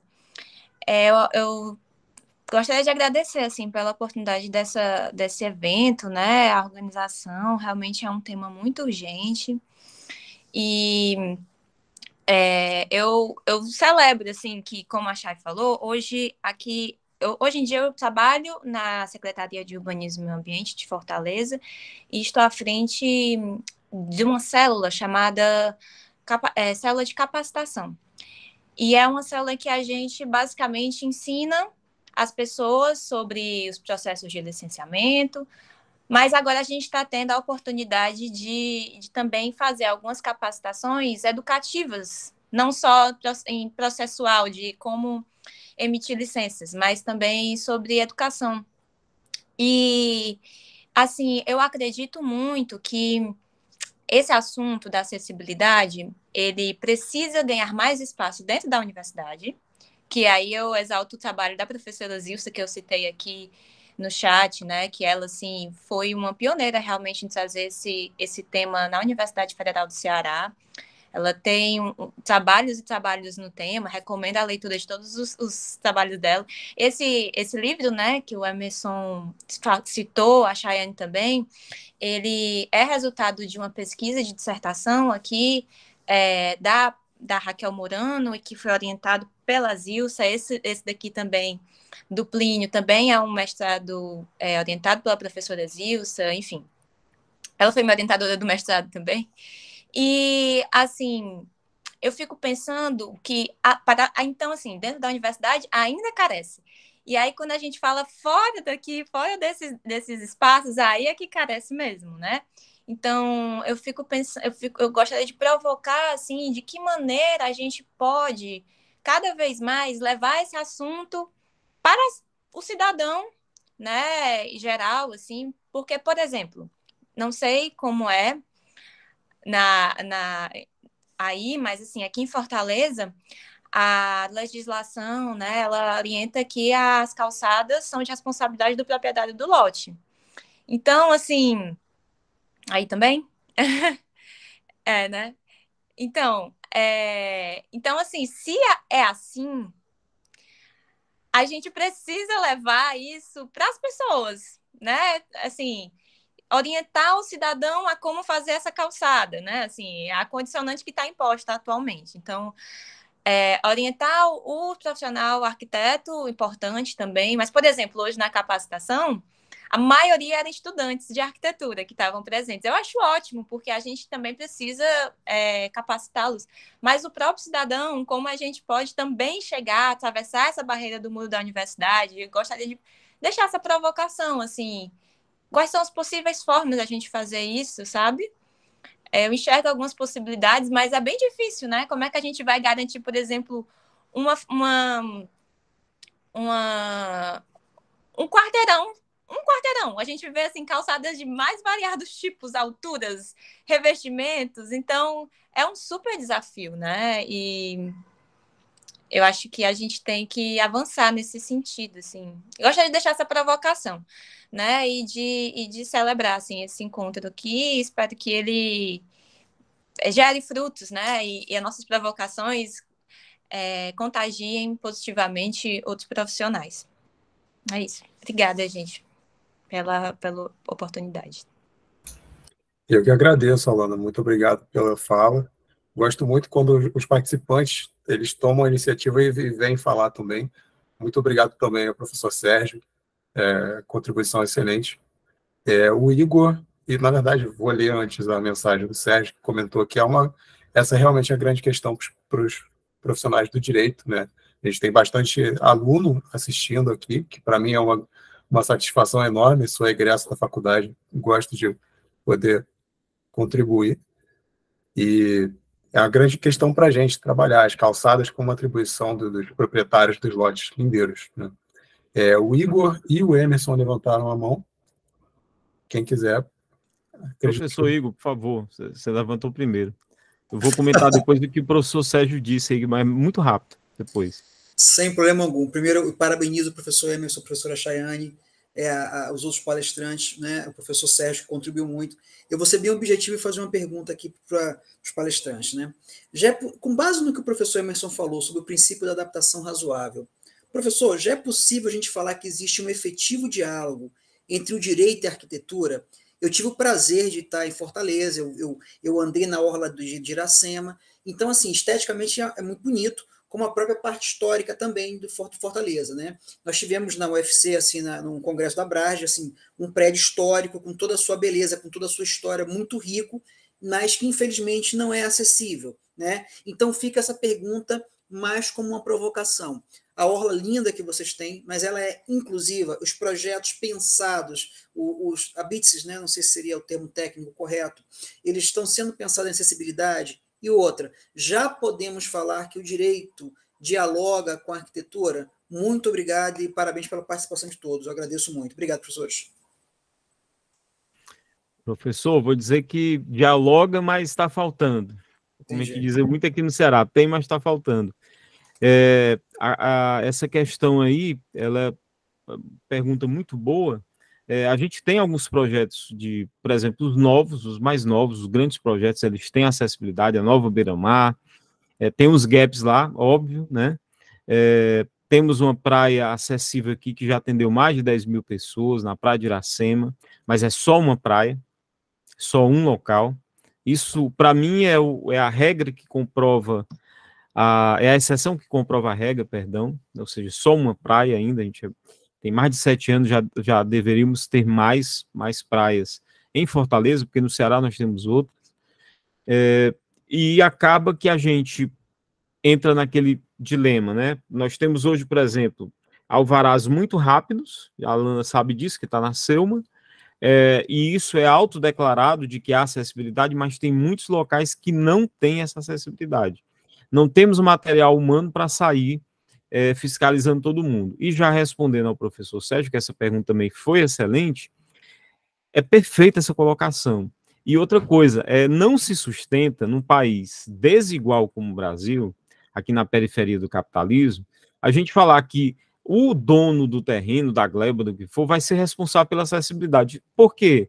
Porque a gente tem mais de 1/3 da população sem nem saneamento básico, que está em zonas vulneráveis. Como é que esse pessoal vai conseguir fazer a acessibilidade das suas calçadas, gente? Não vai. Tem que ter financiamento. Nós não temos nem aprovação do nosso Fundo Nacional. E o que é que está faltando, professor Igor? Muito claro isso. Vamos pegar aí que eu considero um clássico, que é um documentário que concorreu ao Oscar, foi produzido até pelo casal Michelle e Barack Obama. Crip Camp, a Revolução pela Inclusão. Se você pegar em meados da década de 70, que você tinha uma sociedade lá nos Estados Unidos da América do Norte, completamente inacessível, né? Pessoas que eram jogadas em manicômio, não tinha acessibilidade nem em escola, e eles foram às ruas, ocuparam prédios, a ajuda do movimento das pessoas pretas, a ajuda do movimento hippie, familiares, enfim, e fizeram o Sitting Day, que foi uma ocupação de prédios públicos de quase um mês, para forçar a regulamentação de uma resolução, de uma lei lá americana, que, enfim, conseguiram, e isso acabou determinando que constituiria discriminação você jogar verba pública em qualquer obra que não fosse acessível. Como lá o pessoal realmente tem medo do judiciário, porque sabe que vai perder, pode ir até a falência, eles começaram a perceber o seguinte, olha, eu só vou fazer obra, construir, se eu garantir a acessibilidade, né? Então nós temos aí um gap aí de 50 anos no Brasil para cá, a gente já tem uma legislação muito boa e contundente, mas falta efetivar. E como é que a gente efetiva, pessoal? Respondendo também a Alana, que fez a pergunta e foi feita aqui no chat. A gente tem que judicializar o máximo possível, denunciar o máximo possível, sabe? Eu digo isso para minhas companheiras, meus companheiros com deficiência. Ah, mas demora muito, mas não sei o que. Cara, mas se a gente nós formos desistir, aí é que a gente não consegue mesmo. E vem melhorando. E eu digo para vocês como jurista, eu digo como ativista, que a gente já melhorou muito, a gente já tem muita decisão, inclusive condenando pessoas por discriminação, escolas por não serem inclusivas, perdas e danos, enfim, tá doendo no bolso, né? E cada vez mais a pauta está sendo evidenciada. Esse aqui é um exemplo, né? Então, assim, sou otimista, acho que é muito lento, era para ser muito mais rápido, né? Mas a gente vai chegar lá, espero que seja mais rápido do que tem sido nos últimos anos, né? Mas acredito que sim. Perfeito. Se quiser comentar, Chayane, por favor. Depois não fala dessa, porque até é difícil, né? Mas no urbanismo, a gente, respondendo um pouco o Igor, né? No urbanismo, a gente tem muito isso, né? Da cidade formal e da cidade informal. Né? Diria Hermínio Maricato. Então, você conheceu uma parte da cidade de Fortaleza, né? Que a gente chama de cidade formal. E que você se afastou um pouco dela, foi para a reitoria da Federal, né? Que é um bairro mais central, que é no Benfica, e você já viu que não era acessível. Então, assim, nem na cidade formal mesmo, ali na Orla, a gente tem 100% de acessibilidade, principalmente porque, como a Alana falou, o passeio, né, a calçada, ela é de responsabilidade do proprietário. Então, assim, cada construtor dos prédios, né, faz de uma forma. Alguns fazem com pedra portuguesa, que não é o revestimento ideal. Alguns fazem com antiderrapante. Mas alguns já são muito antigos. Enfim. Então, nem a cidade formal, ela tá 100% acessível. E aí, completando e juntando tudo, né? A gente tem que ir pro jurídico, como o Emerson falou, mas a gente também tem que fazer esse papel ativista ou esse trabalho que a Alana faz, que hoje, por exemplo, ela está capacitando quem quiser se inscrever, vocês todos quiserem se inscrever. Então, é um trabalho de formiguinha, mas como o Emerson falou, há 10 anos atrás a gente não era nem o que a gente é hoje. Então, espero que daqui a 10 anos a gente esteja muito melhor e continuando tendo esses debates, enfim, que é muito construtivo, né? Pô, o professor Sérgio não sabia de metade do que estava acontecendo aqui em Fortaleza, que isso possa acontecer mais, que a gente possa saber o quanto a gente está evoluindo aqui. Professor Sérgio, eu te convido a conhecer outros planos, não só de acessibilidade daqui de Fortaleza, a gente está com grandes projetos de redes cicloviárias, né? Que até o Emerson postou um dia também, uma pessoa sendo levada em uma outra bicicleta, né? Uma pessoa portadora, uma pessoa com deficiência, desculpa, e sendo levada por outra pessoa na bicicleta. Então, a gente está com grandes projetos bonitos. A gente tem nossas deficiências, mas é muito importante esse intercâmbio também. Esse intercâmbio, como você disse, estamos no quintal de vocês estão no quintal da gente e a gente nem se conhece. Então, que possamos levar mais esse debate para frente, denunciando, como o Emerson falou, capacitando, como a Alana está trazendo, e fazendo esses debates na academia, né? Tá tendo essa troca que eu acho que é essencial. Perfeito, gente. Professor Sérgio, por favor. Vou falar rapidamente. Quando eu mencionei essa questão da calçada, né, é porque isso é uma questão estrutural, não é de hoje, é da própria cultura, da herança histórica da gestão municipal, né? E não faz sentido, porque o espaço da rua é espaço público, né? Então, o espaço carroçável, a prefeitura cuida, a calçada, não. E o mais absurdo ainda, tá, vamos, né, partir do princípio que, né, essa lógica não muito lógica né, será perpetuada. Sequer as prefeituras têm um modelo de calçada, né? De uma forma mais recente, é que algumas prefeituras começaram a produzir manuais de calçada muito em função das revisões da norma 9050, né? E da própria legislação federal reconhecer que o conteúdo da norma, né, tem o peso de lei.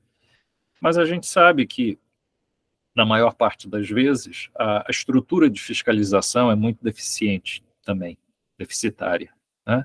Então, se eu sou dono de uma marmoraria, eu vou pavimentar, e não existe um padrão, eu pavimento minha calçada com mármore, meu vizinho com pedra portuguesa, e aí a gente tem uma grande colcha de retalho, né? Falar de acessibilidade fica difícil. Então, quando eu brinquei, né, eu provoquei os colegas da área do direito, não são só os profissionais do direito, mas eu acho que arquitetos e urbanistas, enfim, a sociedade como um todo, esse eixo eu acho que ele vai ter que mudar um pouco de direção, né? E as administrações públicas locais, de fato, assumirem, né, a construção e a manutenção das calçadas também, né? A Isabela reportou aqui que isso acontece em Maringá, né? Mas eu acho que acontece em 99,9% das cidades brasileiras. Perfeito, professor Sérgio. Inclusive, depois já temos o seu e-mail, ponto da inscrição, mas vamos manter esse contato para agregar. Ainda mais que a gente está no quintal agora, Macaé, Niterói, fazer esse intercâmbio também com a Fortaleza. São Paulo também, que Chayane está terminando o mestrado em São Paulo, e já está falando no doutorado, já estava comentando comigo. Mas falando um pouco também sobre essa última fala do professor Sérgio, no direito a gente tem o âmbito do direito à cidade, que a gente tem, eu pessoalmente enxergo como um espaço de guerrilha, porque, assim, é uma luta para efetivar o direito de acesso até para as pessoas que não têm deficiência, que não são portadoras de deficiência. Isso é um debate que tem uma pesquisa necessária e o debate precisa ser reafirmado sempre, mas é necessário efetivar também o direito à cidade para todos, tornar os planos diretores das cidades são cada um de uma forma, não existe necessariamente uma padronização, como o professor Sérgio falou, e isso traz consequências que a gente vivencia em todos os cidadãos, né? Então, enfim, elucubrando aqui, pensando no direito à cidade, mas queria agradecer muito a todos vocês presentes, aos palestrantes, a Chayane, ao Dr. Emerson, ao Igor por estar presente também. Se alguém tiver mais alguma coisa que queira agregar, sinta-se à vontade, mas a gente já vai se aproximando ao final aqui. O link de presença, também o acesso às nossas redes sociais está no chat, e também do Dr. Emerson, da Chayane, sintam-se à vontade para acompanhá-los. Acompanhar o Dr. Emerson é um privilégio, um privilégio, porque é incrível, o seu dia a dia é incrível. Então, se vi aqui que tem comentário. Perfeito, muito obrigado, professor Sérgio. Perfeito, com toda certeza vai ser incrível estabelecer esses contatos para além da UF também. Então, Pessoal, gente... eu queria só agradecer demais o convite, né? Estamos aqui também, para quem vier para Fortaleza, dê um toque, tem meus contatos aí, e até para a gente comer um caranguejo e conversar mais sobre acessibilidade. Queria parabenizar muito aí a universidade por conta de ter aberto esse espaço para a gente falar sobre isso, né? Também eu havia esquecido de comentar, na última revista, eu acho que é a última, se não for a última, a penúltima, pessoal, revista da pesquisa FAPESP, tem uma fala minha sobre a questão de educação no ensino superior, a questão da regulamentação da avaliação biopsicossocial, né, e do próprio acesso a políticas públicas, e tem a ver um pouco com o assunto aí, ou muito a ver. Enfim, muito obrigado, viu? Muito obrigado, Chay, muito obrigado, João, professor Zigo, Sérgio, enfim, João Pedro, todo mundo aí. Muito legal estar com vocês aqui, e sempre que possível estaremos de volta. Obrigado. Muito obrigado. Obrigado, Emerson, por ter topado. Eu realizei, assim, foi muito bom para mim. Então, eu realizei um sonho estar conversando contigo, né? Para mim tá muito, muito bom estar conversando aqui com todos vocês, tendo esse debate, essas perguntas. Fazia muito tempo que eu não tinha uma troca dessa. Obrigada mesmo, Emerson. Obrigada, João, e todos os responsáveis da UFF. Eu que agradeço, gente. A gente vai ter outros encontros no próximo semestre, tratando de outros temas ainda sobre matemática dos direitos das pessoas com deficiência. Como eu comentei no início, a gente vai ter um encontro sobre pessoas com autismo, e que vai, inclusive, reforço o convite novamente, o Dr. Emerson está mais que convidado, se quiser retornar, vai ser uma honra. A gente vai trabalhar sobre o mercado de trabalho também, acessibilidade para pessoas com deficiência em um outro encontro. E reforçando que os nossos encontros eles são mensais, uma vez por mês, geralmente na última quinta-feira do mês, mas necessariamente na última semana do mês. Então, retornando às atividades no começo de setembro, a gente já vai continuar essa mobilização para continuar esse debate.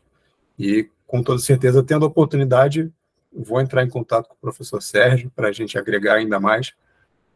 Queria agradecer de verdade a presença de todos vocês.